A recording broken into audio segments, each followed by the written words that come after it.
deixa-me cumprimentar o Wellington Calazans, que se junta a nós agora a partir de Estocolmo, na Suécia. Wellington, são quase 3 horas da madrugada aí. Bom dia.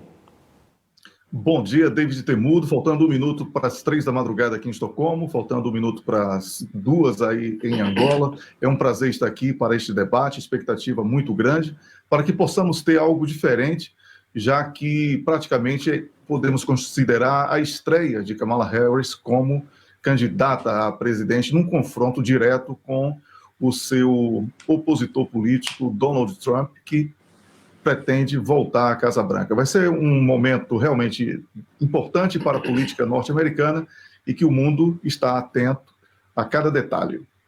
Wellington, a qualquer instante, então, poderemos começar a acompanhar este debate, que está mesmo a segundos de começar. Expectativas iniciais antes de ouvirmos os candidatos?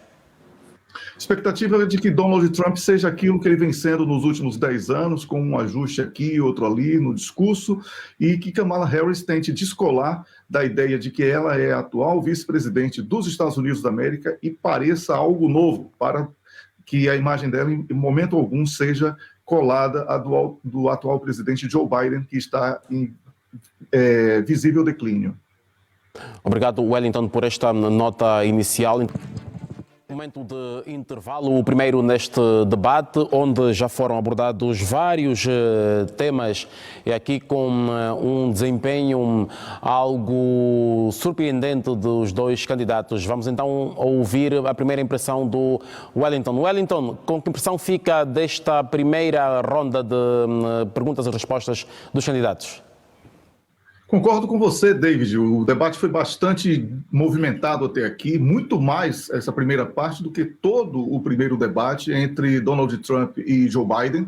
Os candidatos, na minha opinião, deveriam ser mais combativos e menos agressivos, porque era importante que questões fossem abordadas com mais profundidade e menos teatro, como vimos. No entanto, vimos até de maneira surpreendente a Kamala Harris sabendo se defender, mas o Donald Trump tem mais controle sobre a situação da televisão, por isso ele parece mais seguro até aqui. Mas não tem nenhum vencedor dentro da minha visão. Acredito que o eleitor norte-americano possa tirar proveito de informações nos próximos módulos. Com certeza, as questões delicadas deverão ser aprofundadas. Obrigado, Wellington, por esta primeira consideração. Wellington Calazans, apreciação a este segundo bloco de debate, onde se olhou sobretudo para a política interna. David, o Donald Trump questionou a segurança e o processo eleitoral norte-americano. Isso foi interessante, algo que internamente vem sendo debatido nos Estados Unidos da América. A questão da Ucrânia foi abordada com mais inteligência por Donald Trump, especialmente aos olhos dos outros países, porque ele prometeu paz. Lembrou que há risco de uma arma nuclear ser utilizada pela Rússia, tirando Kamala Harris da ilusão de uma vitória militar contra a Rússia. Kamala Harris, por sua vez, falou em mais apoio à Ucrânia e mais guerras, o que o povo norte-americano certamente não quer, inclusive mentindo sobre a pretensão de Vladimir Putin da Rússia de partir para outros países europeus. Todos sabem que a Rússia entrou nessa guerra por uma questão de descumprimento dos acordos de Minsk. Ao falar sobre Zelensky como presidente capaz e de cuidar da democracia, Kamala Harris ignorou as mortes do povo ucraniano e também o fato do próprio Zelensky estar no poder sem uma eleição, já que o mandato dele está vencido. Portanto, David, houve erros também na questão da abordagem da China, quando Donald Trump atribui os problemas da indústria de automóveis dos Estados Unidos à China, o que não é verdade. As grandes empresas norte-americanas estão instaladas na China e é preciso ver de uma maneira muito mais realística a relação entre Estados Unidos e China para que não seja o novo problema do mundo. Está então terminado este debate presidencial entre Donald Trump e Kamala Harris, aqui numa promoção da ABC News, o canal de televisão norte-americano. Esse debate que decorreu na Filadélfia e que opôs pela primeira vez estes dois candidatos às eleições presidenciais de 2024 nos Estados Unidos da América.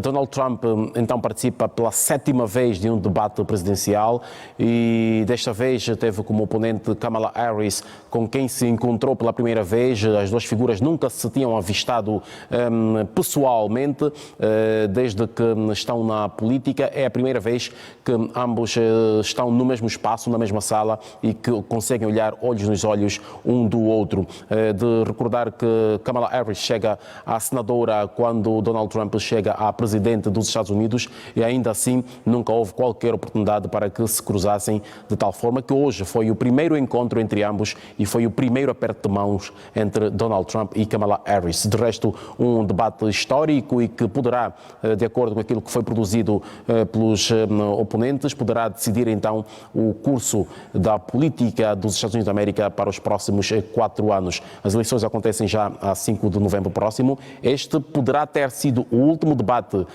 antes das eleições, sendo que até o momento as candidaturas não acordaram qualquer outro debate a ser realizado entre os dois candidatos. Vamos então olhar para aquilo que são as impressões dos nossos convidados quanto a este debate. Wellington, que leitura geral se pode fazer deste debate? O Osvaldo considera que Kamala terá saído vencedora deste frente a frente com o Donald Trump.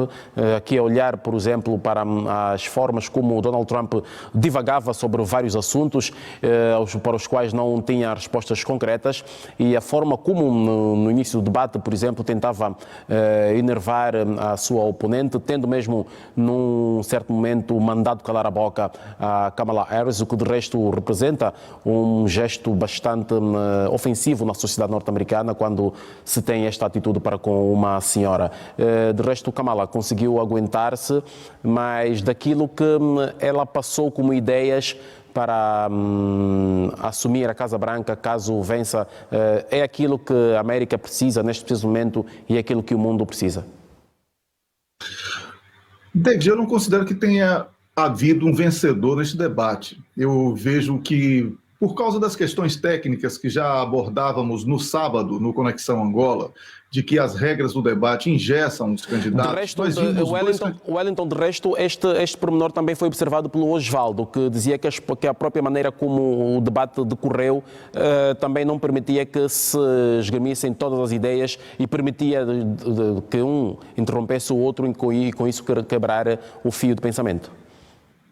Exatamente isso, porque quando há algum sinal de profundidade na abordagem, o candidato opositor interrompe e tira do centro da questão, do cerne da questão, aquele que está com o poder de fala no momento. Então, as regras do debate são falhas. E aqui, para o público da televisão pública de Angola, que recebeu uma geração em língua portuguesa, há também uma falha de não inserirem uma tradutora para a voz de Kamala Harris, que facilitaria a compreensão de todo o público, um erro assim grotesco, primário de uma geração de imagem. Então, isso sobre a questão da regra do debate e da geração da imagem, porque é o meu papel na condição de comunicador, trazer para o nosso público. A outra questão aqui é que eu vi o assunto internacional, que é o que me interessa, porque sou comentarista de geopolítica no canal.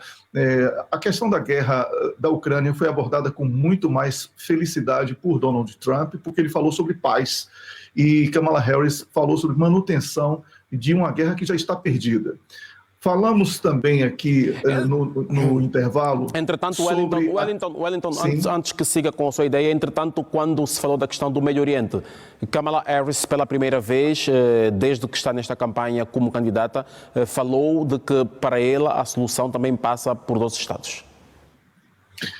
Falou pela primeira vez isso, que foi muito importante, e é uma saída que ela deveria falar não como promessa de campanha, porque ela está no atual governo e deveria ter imposto isso a Benjamin Netanyahu, algo que ela não teve condição de fazer juntamente com Joe Biden, e sabemos que ela hoje praticamente responde como presidente da República dos Estados Unidos, que Joe Biden, como foi colocado muitas vezes pelo próprio Donald Trump, está de férias e não tem mais condição de estar à frente dos destinos dos Estados Unidos da América. Então, Donald Trump jogou muito com a questão de que Kamala Harris é o atual governo e todos os fracassos são atribuídos também a ela. Ela tentou descolar disso, dizendo a todo instante que não é o Joe Biden, e sim a Kamala Harris, mas não sei como o eleitor vai receber este tipo de reação. As questões internas, na saúde, por exemplo, o Donald Trump e a Kamala Harris não aprofundaram, não trouxeram nenhuma novidade, fica sempre naquela disputa psicológica de que eu vou fazer melhor, mas ninguém diz como. Então, eu vejo como o grande prejudicado aqui o eleitor norte-americano, que sai mais uma vez de um debate sem uma diferença muito clara entre os dois candidatos, com exceção do campo internacional, que foi a clara defesa da paz, no caso da Ucrânia, que é muito importante por causa das armas nucleares, que o Donald Trump foi realmente muito mais firme na questão. Então, estas são as observações que tenho para fazer até aqui. Já volto a si, Wellington. Wellington, olhando então para aquilo que não foi dito e também a superficialidade com que se falou das questões ambientais. Falo particularmente consigo sobre isto pelo facto de ser um cidadão brasileiro e o Brasil ser o berço da floresta amazônica e que é uma pauta internacional. Deve ser uma pauta internacional, mas que para fins eleitorais não comunica muito bem, por isso ela foi tratada com superficialidade. Eu entendo perfeitamente, fazendo análise do debate norte-americano, a postura dos dois candidatos que não consideraram este tema como relevante para o debate, ainda que a questão da Alemanha tenha sido tratada por Donald Trump, e da própria Kamala Harris ter falado sobre outras formas de geração de energia elétrica. Peço ao colega Isata que corte o microfone, por favor, para que eu possa me concentrar aqui melhor. Então, David, eu vejo que outros temas, como saúde e também a questão da economia interna, eles ficaram sem respostas claras.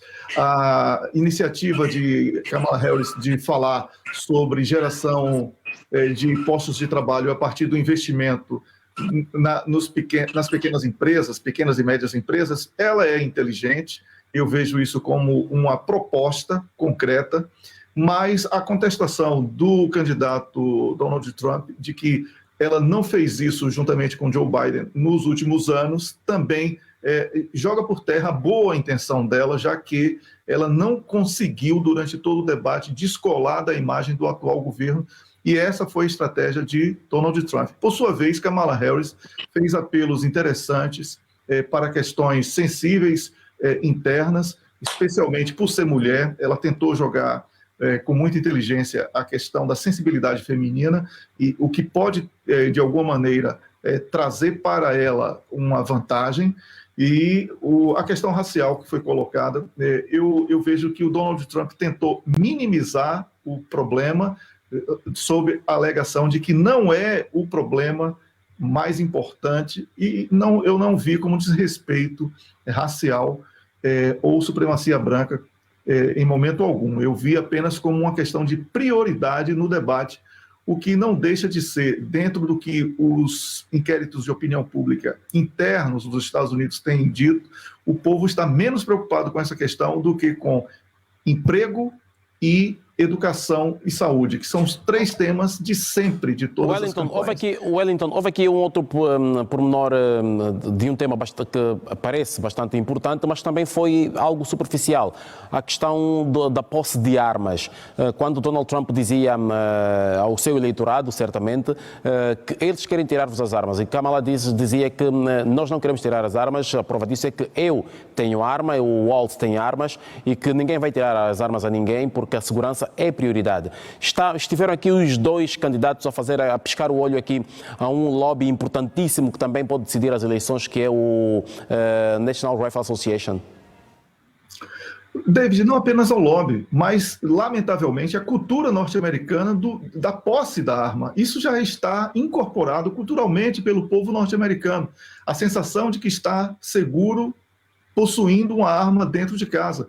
Isto é um erro histórico que, para ser corrigido, ele não pode entrar no debate eleitoral, ele tem que ser debatido com seriedade pelas casas parlamentares, para que seja uma ordem expressa, se for necessário.